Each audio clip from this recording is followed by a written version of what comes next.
Hola jóvenes, ¿cómo están? Bienvenidos, mi nombre es Priscila Arnés y vas a estar estudiando conmigo la lección número 4 titulada La clave para la unidad.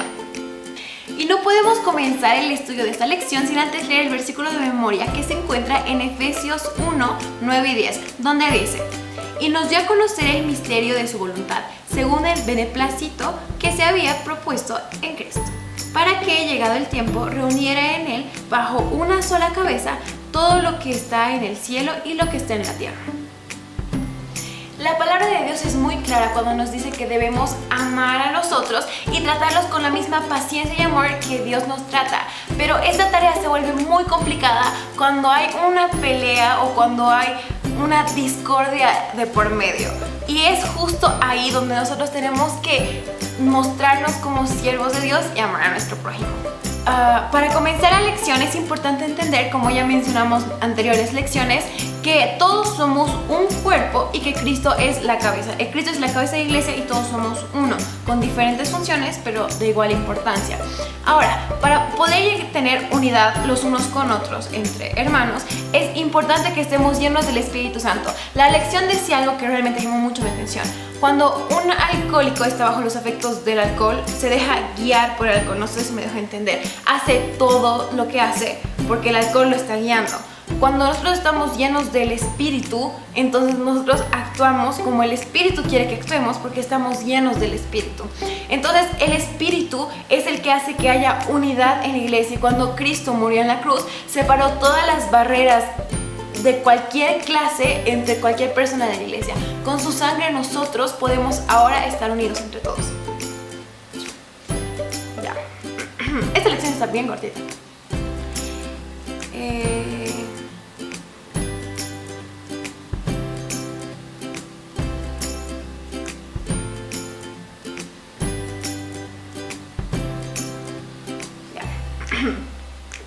La anterior lección estuvimos estudiando sobre la oración que Jesús tuvo, una de las últimas oraciones que Jesús tuvo antes de morir, donde le pedía al Padre que nos permitiera ser uno de la misma manera que Él estaba en el Padre estaba en Él.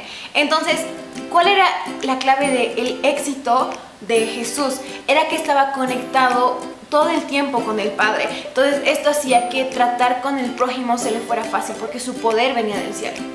A medida que vamos estudiando la lección, nos damos cuenta que hay muchos tips, muchos consejos que nos ayudan a la unidad en la iglesia, pero la clave para la unidad es el Espíritu Santo en cada uno de nosotros. Como ya lo mencioné anteriormente, el Espíritu Santo y la sangre de Jesús son aquellos que hacen que todas las barreras que dividen la iglesia, todas esas paredes que hacen que la iglesia esté desunida, se fueron destrozadas cuando Jesús murió en la cruz. Entonces, si nosotros dejamos que el Espíritu Santo obre en nuestras vidas, la iglesia podrá estar más unida. Pero nos da dos consejos que realmente llamaron mucho mi atención, que me gustaría compartirlos con ustedes. El primero habla sobre el favoritismo. No es bueno que en la iglesia haya favoritismos porque puede haber muchos miramientos, no sé si me dejo entender. Tenemos que saber que todos somos el cuerpo de Cristo. Es verdad, todos tenemos diferentes funciones, unas más grandes, otras más chiquitas, pero todos somos importantes. La Biblia nos compara con el cuerpo humano, o sea, puede ser que el ojo sea mucho más chiquito, no sé, que las piernas, pero los dos tienen igual importancia. ¿Me entienden? Entonces, los favoritismos no es algo muy bueno en la iglesia. Esto causa desunión. Y el segundo consejo, tip que nos dan, habla sobre el ser agradecido. Cuando tú te enfocas solamente en las cosas buenas de las personas, cuando tú te enfocas solamente en las cosas buenas que están pasando a tu alrededor, dejas a un lado todo lo malo, todos los problemas, todas las cosas que hacen que haya desunión en la iglesia y solamente te enfocas en lo bueno. Hubo una historia que contó el pastor de mi iglesia hace unos sábados atrás que realmente llamó mucho mi atención, donde nos contaba que él vivía en una casa donde habían muchas goteras. Entonces, una vez nevó y en las goteras su casa se empezó a mojar.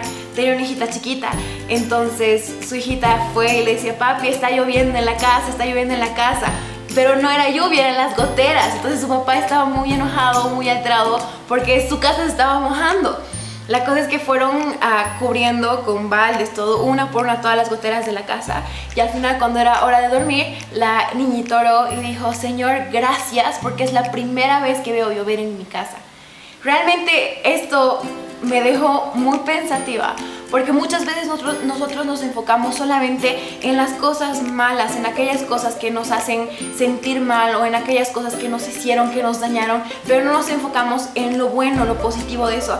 Yo les puedo decir por experiencia, por muchas cosas que me contaron, por muchas cosas que yo pasé, que siempre hay un lado bueno, que a pesar de que todo se vea malo, siempre va a haber algo que va a valer la pena de, incluso puede ser la peor cosa que se esté pasando en la vida, pero al final de todo eso va a ser un testimonio increíble. No sé si me dejo entender. La cosa es que el enfocarte en las cosas buenas y solamente buenas hace que haya mucha más unidad, porque tú mismo vas a estar agradecido con Dios por lo que tienes, porque te das cuenta que puede haber gente que está pasando peores cosas que tú, puede haber gente que está en mucha más necesidad que tú y tú te estás enojando por cosas muy pequeñas y sin importancia. El hecho de ser agradecido es algo muy importante para la unidad en nuestra iglesia. Bueno, la lección no solamente enfatiza la unión en la iglesia, o sea, sí es lo principal, pero también habla sobre la unión entre familia y la unión entre amigos y todas esas clases de uniones. Y lo que nos dice es que la unión la vas a lograr cuando tu unión con Cristo sea buena. O sea, para que tú tengas una buena unión con todo tu círculo, tanto social como de otra índole, tú tienes que tener una comunión muy cercana con Cristo. Porque cuando tú estás bien con Dios, cuando tú estás bien con Cristo, el hecho de estar bien con tu prójimo, ser bueno con tu prójimo, va a ser muy fácil.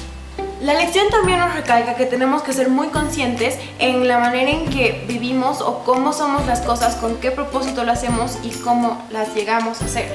Entonces nos recomienda, la Biblia nos recomienda y nos dice que todo lo que hagamos sea con paciencia, con amor, con bondad. También nos habla de los frutos del Espíritu que se encuentran en Gálatas 5, que es el amor, la paciencia, la bondad, la mansedumbre, y son muchísimos más. Y nos dice que una persona llena de Cristo y llena del Espíritu tiene esos frutos. Entonces cuando una persona está llena de eso, o sea, imagina una persona que tenga mucho amor, mucha bondad, mucha paz, mucha mansedumbre, la unidad va a ser súper fácil. Congeniar con esa persona va a ser lindo, o sea, no simplemente va a ser sencillo, sino que va a ser gustoso, que tú vas a querer estar con. Entonces, si todos estamos llenos del Espíritu, la unidad va a ser algo demasiado sencillo. En Efesios 5:21 la Biblia nos dice que nos sometamos los unos a los otros. Someterse es una palabra muy fuerte, pero déjame leerte lo que dice la lección sobre esto. ¿Qué significa someterse en sí? El diccionario la define como una palabra que es aceptar o entregar, sea una fuerza superior o autoridad o voluntad de otra persona, o sujetarse unos mismos a un proceso, tratamiento o condición específico. El verbo someterse implica humillarse a uno mismo y poner el destino en las manos de otro. Implica tener respeto y confianza en otra persona. Como tal, la palabra demanda mucho más de nosotros. Para someternos tenemos que cultivar relaciones que nos permitan tener fe, respeto unos por los otros. Sería extremadamente difícil confiar y tener fe en una persona y finalmente someternos a ella si no conocemos o no la respetamos. Cuando yo leí este versículo y este párrafo de la lección, realmente me dejaron en shock. Pensaba, yo ponerme bajo la voluntad de alguien, yo confiar en alguien, no iba mucho conmigo. Pero es importante entender que este versículo dice someterse los unos a los otros. Y mientras yo iba pensando, lo iba comparando con mi hermana. Yo tengo una hermana mayor y yo pensaba, si algún día mi hermana quiere poner su voluntad sobre la mía, yo aceptaría. O si tendría que dejar mi felicidad por la de ella, también lo haría porque yo la quiero mucho. Entonces, si tenemos ese amor, ese querer los unos con los otros, la unidad sería muy fuerte y muy linda. Si tú te sometes a tu hermano y tu hermano se somete a ti, y es así con todos los de la iglesia, la unidad sería perfecta. El hecho que tú dejaras tú y yo a un lado para cumplir como que los deseos, se podría decir, de los demás, y los demás también lo harían por ti. Entonces sería algo muy recíproco y algo muy bonito. Y de esta manera es como la iglesia se va uniendo. Cuando yo leí el versículo, la verdad es que al principio no entendía someter, o sea, era muy fuerte. Pero a medida que lo iba estudiando, yo te invito a vos que leas la lección y que, porque aquí lo explico un poquito mejor. Es algo bonito porque es cuando todos lo hacen, es algo que todos comparten. Entonces eso hace que se genere confianza, se genere fe, se genere paciencia los unos con los otros, y eso hace que la iglesia esté totalmente unida.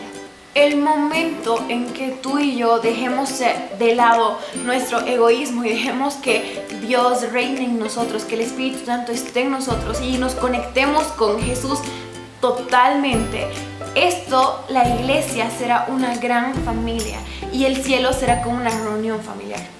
Bueno chicos, esta fue la lección de la semana, espero que te haya servido de mucho. Si tienes alguna duda o alguna pregunta, yo te invito a que este sábado vayas a la iglesia adventista más cercana a tu domicilio porque te estaremos esperando. Y el reto de esta semana es el siguiente. Hablamos mucho de la palabra someterse, entonces quiero que te sometas a alguien. ¿En qué sentido? Quiero que vayas con una persona y le preguntes cuáles son sus necesidades, o sea, no directamente, sino como que discretamente, que hables con una persona, que te vuelvas su amigo y que te sometas a él viendo primero la felicidad de él antes que de la tuya. Y bueno chicos, esa fue la lección, espero que les haya servido mucho y conmigo hasta la próxima semana. ¡Chao!